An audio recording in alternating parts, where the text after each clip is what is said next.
Every American is feeling the bite of inflation. Groceries cost more. Gas costs more. Everything seems to cost more. This past week, the Federal Reserve raised interest rates in an effort to tame the highest inflation in 40 years. The cost of rent is really through the roof. Residential rents across the country went up an average of 15% last year, nearly twice the overall inflation rate. That's particularly painful for tenants because according to Census Bureau data, they now often have to spend as much as half their total income on rent. Why are rents rising so much? Well, it turns out that big Wall Street firms are playing a role. But we found the fundamental problem was years in the making and will take years to fix. Hi, it's Tisha Powell, and you're watching American Business News. You need to subscribe because it's free. You can learn money and you can earn money. Those who watched the show beginning, when we started to tell you Bitcoin would break out, they bought it at $24,000. It's up to $34,000, so they've already made probably $1,000 on it. And we have surprises for some subscribers, but we must get to 100,000. We've had 1.6 million views to date with 40,000 subscribers. Subscribe now and check out the tag products by Sephora. It's gorgeous, it's lovely, it's unique. There's nothing that we tag today moving forward that's over $150. And we're going to try to tag things under $100.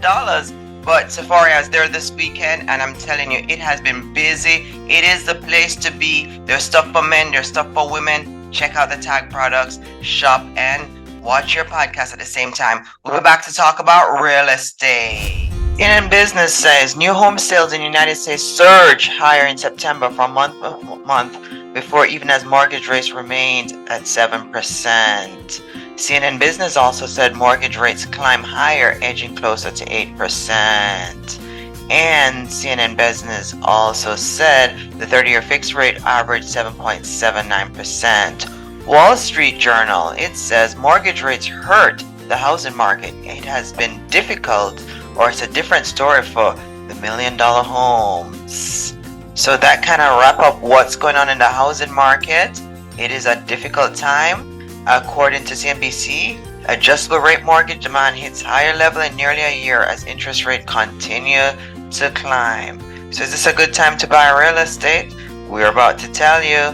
Stay tuned for more. It's a tough market, and what's tough about it is that real estate tends to be the ticket for wealth. With 3% down in the United States, U.S. citizen and green card holders can get FHA, or you can get 10% second home. And the average townhome in the United States is $265. So you need to still jump in even though it's tough out there. So what's causing the market to be tough? Well, you heard from Lesley Stahl on CBS, and she's saying how hard the rental market is. So some of the things that are making the market tough is the supply and demand chain. Wall Street ate up almost every real estate in 2020. Interest rate was at 2% in 2020. What did you expect? That's like saying 0% to buy a home. And if you chart the candlesticks in 2008 and 2020, the prices were the same. So that explains why Wall Street jumped in, because they understand the momentum. It's going up, it's not going down. What do you need to do to buy real estate? Come up with a budget. Have a monthly cash flow. Let's say you make $3,000 a month. You put 10% away immediately for yourself. You're saving that.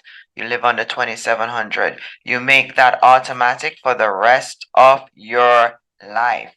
And here are some steps in home buying. You need the bank approval. That's number one. You can't get a loan unless you have a bank, unless you're related to Bill Gates or you're very wealthy. You need to meet the bank requirements. They usually ask for, this is any bank anywhere in the world, 3 months of bank statements. That is something they must have. 2 years of tax return.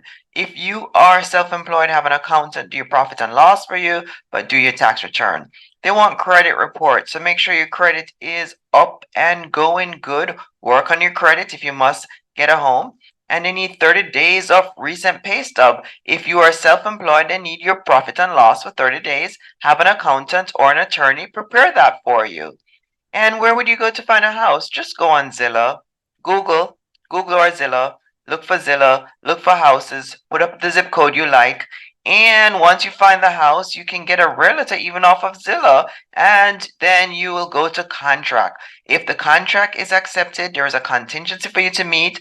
You have to meet those contingencies within 30 to 45 days, and there's going to be an appraisal done. Do a home inspection. Buyers beware. Make sure you get your home inspection done. Don't be in a hurry to buy real estate unless you see what you're buying. Then you go to closing. Your mortgage will be amortized over 30 to 40 years. Let's say you do get the townhome, 265. Where would you get money from? Number one, you either save. Number two, if you're a U.S. citizen or green card holder, you get a grant. Try Zillow. Zillow is giving away grants as well. Or you could get from relatives. That's another place for you to get money. So 3%, I averaged out at 8,257. You don't need to pay it overnight. The bank will wire that money to the seller for you through a title company or a closing escrow. All you need to know is that you're going to pay the 257 over 30 years. And I did it at interest rates at 8% because that's the going rate according to CNN. And it came to $1,800 a month for your principal and your interest. Second home. Let's say that you already have your first home. Now it's time you graduate into second home. Congratulations. You're going to need 10% down. 10% of 265 is 26.5. U.S. citizens and green card holders will need 10% down. It doesn't change. And you're financing only 238.5 with 8%. Your principal and interest is 1759. Where would you get money to get the second home? A line of credit, a savings, relatives, sell assets, or start a part-time job, or start an online business. Think about YouTube, Airbnb, Facebook, Shopify, or Amazon, TikTok, Instagram. Those are places that you can start a second business in order to buy real estate.